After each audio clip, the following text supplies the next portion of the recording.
দীপার মুখে হাসি ফোটাতে সূর্য এবার নিজেই চলে আসে দীপাকে সারপ্রাইজ দিতে। হ্যাঁ বন্ধুরা, এটাই দেখতে পাবো আমরা অনুরাগের ছোঁয়ার নতুন প্রোমোতে। সো দেরি না করে চ্যানেলটাকে সাবস্ক্রাইব করে এবং ভিডিওটিতে লাইক দিয়ে শুরু করা যাক। নার্সারি বানানো কমপ্লিট হয়ে গেলে রূপা সূর্যের চোখে কাপড় বেঁধে নিয়ে যায়।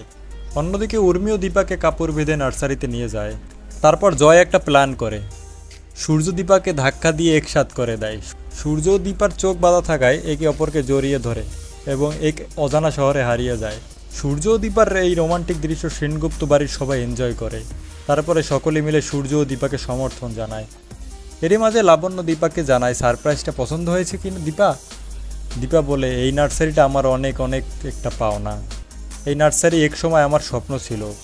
তখন লাবণ্য বলে, কেন এইসব বলছো দীপা? যা তোমার ছিল তা তো তোমারই আছে। দীপা বলেন, না মা, এই নার্সারিটা অনেক দিন আগে আমাকে একজন খুশি করার জন্য দিয়েছিল, কিন্তু এই নার্সারিটা এখন আর আমার নয়।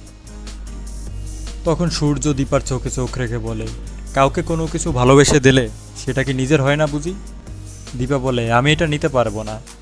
ওই দিক থেকে লাবণ্য বলে, তুমি এটা কিভাবে নিতে চাও সেটা বলো।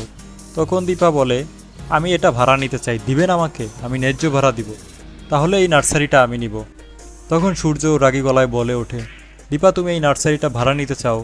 আরে তুমি তো বাইরের লোক নাকি আমাদের দেওয়া উপহার ভাড়া নিতে চাও? আর মা, আমি তোমাকে আগেই বলেছি যে যেটার মর্ম বুঝে না তাকে সেটা দেওয়া উচিত নয়। এরপর দীপা ভীষণ রাগ করে চলে যায়। এদিকে সূর্যও ভীষণ রেগে গিয়ে সোনা কিনে সেখান থেকে চলে যায়। তো বন্ধুরা, তোমাদের কি মনে হয় সূর্য কি পারবে এরকম একের পর একটা সারপ্রাইজ দিয়ে দীপাকে কাছে পেতে? সো তোমরা কমেন্ট করে জানিয়ে দাও।